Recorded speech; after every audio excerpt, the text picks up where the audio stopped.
What's going on, everybody? Welcome back to Knives of the Round Table. My name is Marco, and today we're going to be talking about one of the very few custom knives in my collection. I believe I have two Curtis knives, and those are, in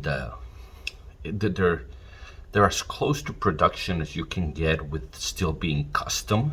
So I have those two. I have a custom Rick Hinderer knife, I have a Herman knives, and I have this. And this is the Direware S90.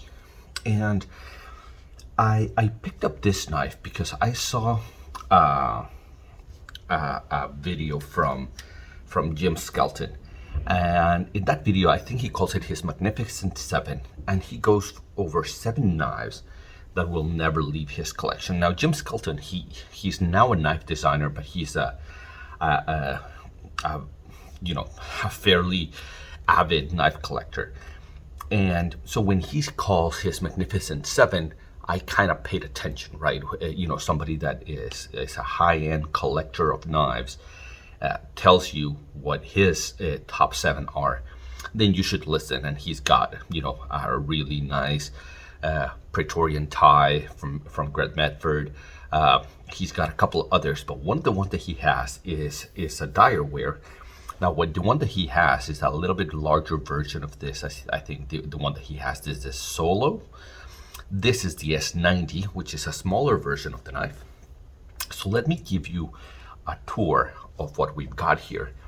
What you have is this, it's this compound ground, reverse curvature, kind of reverse tanto. It's a very interesting blade to say the least. I don't know if you can tell the change in planes from here to here, but there's kind of a compound grind from here to here. You have this recurve on this side. I'm not a huge fan of recurves. I generally try to avoid them. But I thought, in this case, it's really nice. This blade has been PVD coated. It is CPM S110V. Let me see if I can show you. Can you see the S110V? It's right around the pivot. There you go. So it's a S110V. It's one of my only. I think I have 2 S110V blades in my collection. This is one of them. It is a titanium frame lock, and it has one of the largest pocket clips you're ever going to see in your life. I think it looks really, really attractive on this knife. The lock side has been blue anodized, and it's kind of weird because in the areas in some areas it's kind of faded, right here and right here, so it gives it this kind of, I don't know, this pearlescent kind of look. And on this side, you have this really nice marble carbon fiber that's been contoured. So that's kind of the tour of the knife.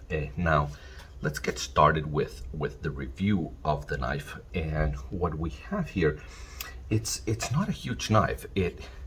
The looks of it appear to be much larger than it actually is. So that is the paramilitary 2, and that right there is a para 3. So as you can see, lengthwise, it's a tad bit shorter than the para 2. It's probably closer in length to the para 3. Now it's a little bit chunky, so let me show you the thickness of it. So the scales are contoured, but it is a thicker, chunkier boy. So at its thinnest, it's still a little bit thicker than the para 3. So oh, and let me show you. In the pocket, this is not a knife that disappears in your pocket. So, in the pocket, it's both taller, it's more thicker and taller, and just about as long as a folded para 2. So it's not a small knife.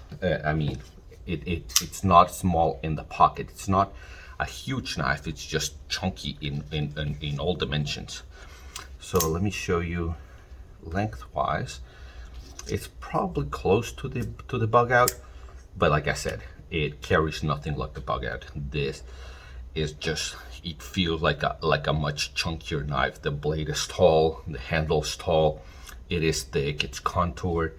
It's just not a knife that disappears in your pocket. It carries well, but it's not a knife that you're gonna say, oh, I've got nothing in there. No, that's not what this one's gonna do. So let's start with our review. Ergonomics. The ergonomics on the knife are excellent with one fatal flaw. So my hand fits really well between the forefinger groove and the back right here. It fits really well. It's tall and it's contoured, so it feels really nicely in the hand.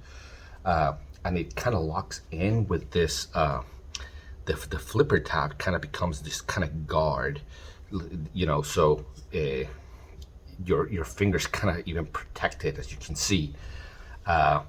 Even people with much larger hands than mine, I wear large gloves, but if you got a really large hand, you could be back here and still be very comfortable with it. It's got jimping that is not aggressive. It's actually a fairly effective jimping, but the fatal flaw is the clip.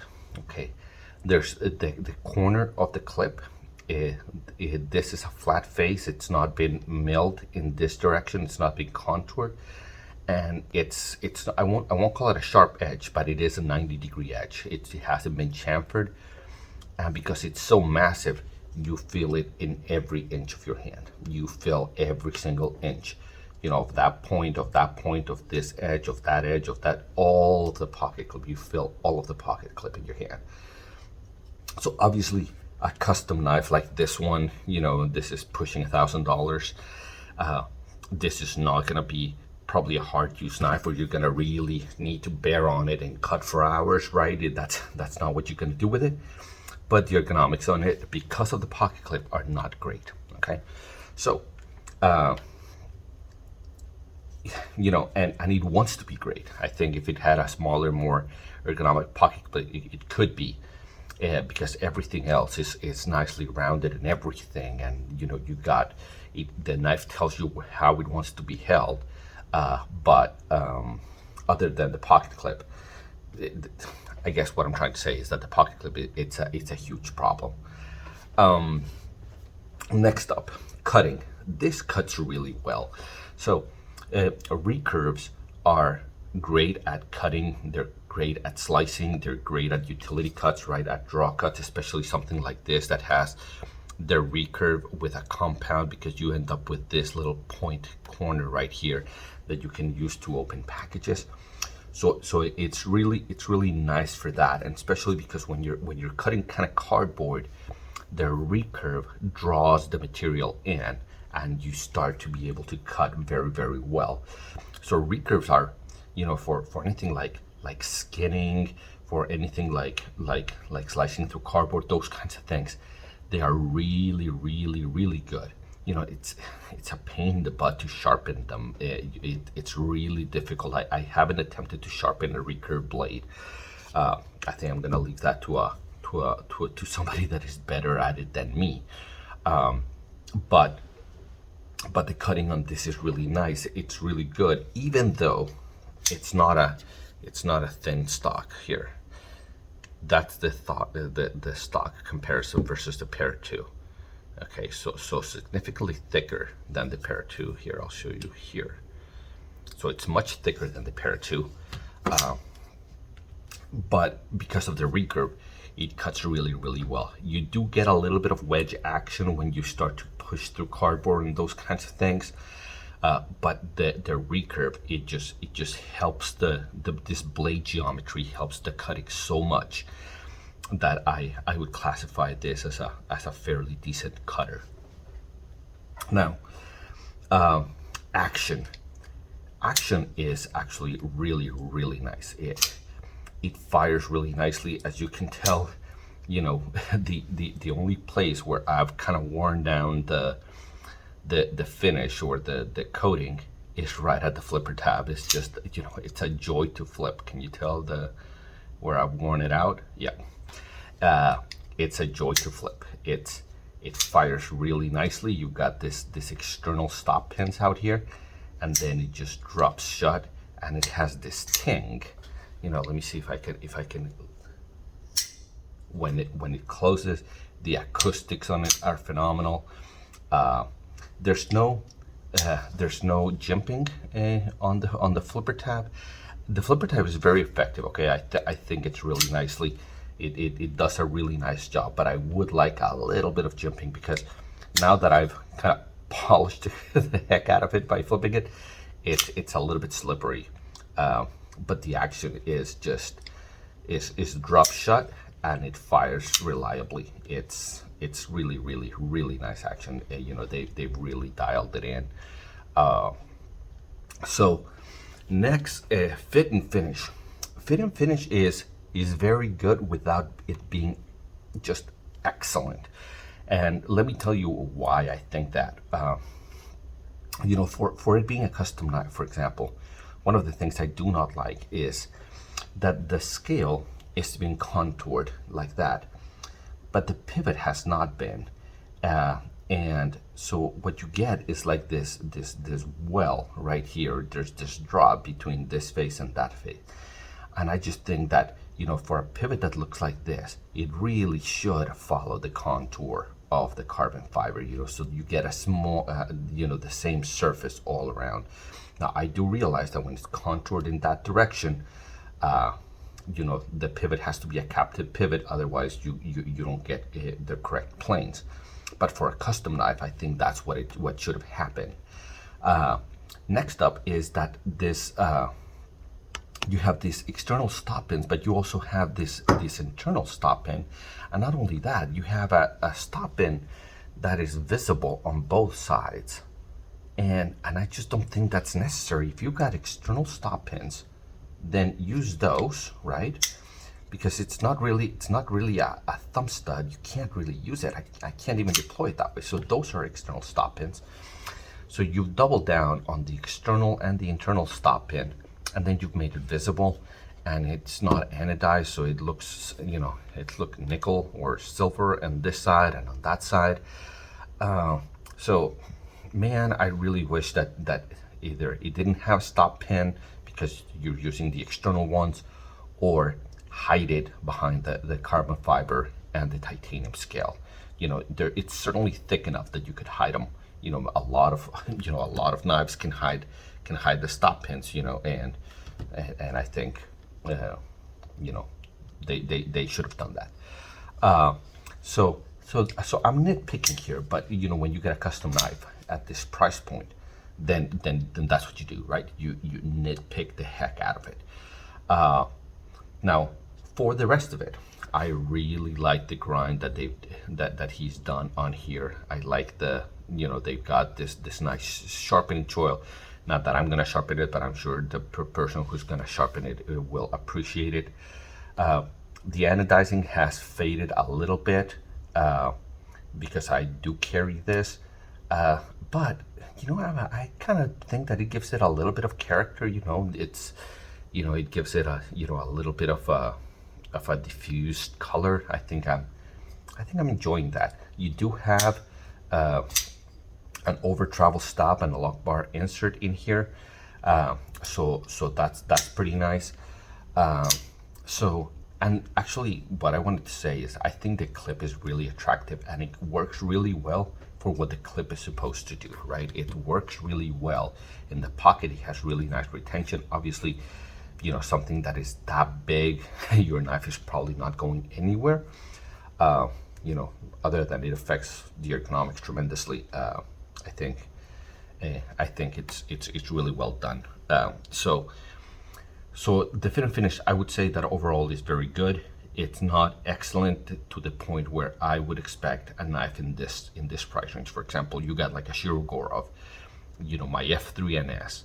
It's flawless in every way. Everything is just perfect, and and that's where you start getting into, do I really want a custom knife like this one that may have some minor flaws because it's made by a person, or do I want the highest echelon of production knives like a Shirogorov, where it's damn near perfect. And in my case, I think I lean more towards the highest echelon of production knives. That's kind of where I think my preference is at. So I think I've talked about, you know, my airing of grievances. I think that, you know, I like the pocket clip. I like the aesthetics of it. I like the way it looks, but they should do something to make it where it blends in with the ergonomics of the knife, because overall I think the ergonomics of the knife are very good, with the exception of the pocket clip. I do think that the stop in with the external stop ins, one of those has to go, right?